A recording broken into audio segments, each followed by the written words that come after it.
All right, so in this lesson, I want to take a look at making inferences, drawing conclusions, and generalizing. And these are all really important reading and writing and speaking and thinking skills. And they're also, as you listen and read, you want to take a look at how other people make inferences and draw conclusions and generalize to see if they're doing it well or if they're playing games with you. All right, so first let's get some definitions out here, right? Inferring is making a judgment or observation based on facts and on what you already know about a person, character, subject, place, situation, etc.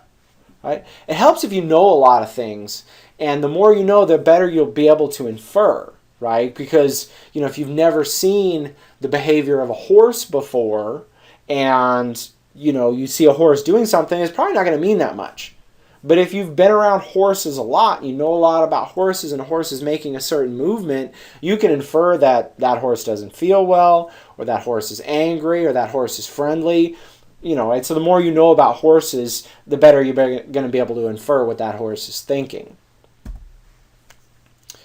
Right? Now, I want to keep in mind that if the text says something directly, right? So I'm talking about reading skills now. I'm purely focusing on reading skills. Right? If a text says something directly, you're not inferring, right? You're identifying a main idea or supporting detail. And that's important. Those are important parts of comprehension. But we want to get that out of the way, right? Inferences kind of come from your own mind. And you pretty much come up with them yourself. Now, does that mean inferences are just your opinion? No, it really doesn't. And let's explore this. And let's take a look at Nicole here. Now, what can we infer about Nicole? Well, we can infer that she's happy. We can infer that she's in a good mood. We can infer that she's a nice person. We can maybe even infer that she has a good sense of humor, right? Because we know human beings. We've spent a lot of time around human beings. And we may know Nicole, or we may not know Nicole, but when we see a face and some body language like this, we infer that that person's happy or in a good mood or friendly or has a good sense of humor. We just infer that based on our knowledge of human beings. Now, let's say we know Nicole, and she looks like this all the time. Every time we see her at school, she looks like this. Right? And then one day, we sit in the hall and we see Nicole like that. We're going to infer that something's wrong. And we're going to infer that something changed. We're going to infer that something is unusual. Because usually the Nicole we see on the left, that's Nicole we know. Right? So when we see her like this, we're going to infer that something is out of the ordinary. Now, did we guess that something is out of the ordinary? No, we didn't guess. Because we have a lot of knowledge about Nicole. And we have a lot of knowledge about how human beings work anyways. And so when we see a human like Nicole on the right here, we're going to infer something's wrong automatically. But when we know Nicole specifically, we're going to infer that something has changed. Something has gone horribly wrong. Right? So again, did we just make a guess? Well, yeah.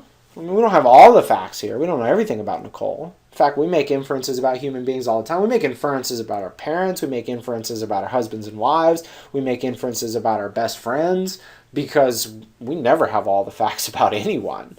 We may have to make inferences about ourselves. But, we do have some facts, and we can make a reasonable inference based on the evidence that we have in front of us. Right? We'd make a better inference if we knew more. So in that way, an inference is kind of like a hypothesis. We know some stuff. We make a very educated guess. So we go get more information to test it, right? And so let's move on to drawing conclusions. Now, to draw a conclusion, that's just a larger form of inferring. Or it's the result of combining inferences from throughout a reading selection. Or from throughout a video or throughout our time. We're going to draw a conclusion. Right? So I might draw a conclusion about Nicole. Right? I'm going to draw the conclusion that something's wrong. Or I'm going to draw the conclusion that Nicole is very, very happy and friendly and a great person. But when she gets angry, watch out. Right?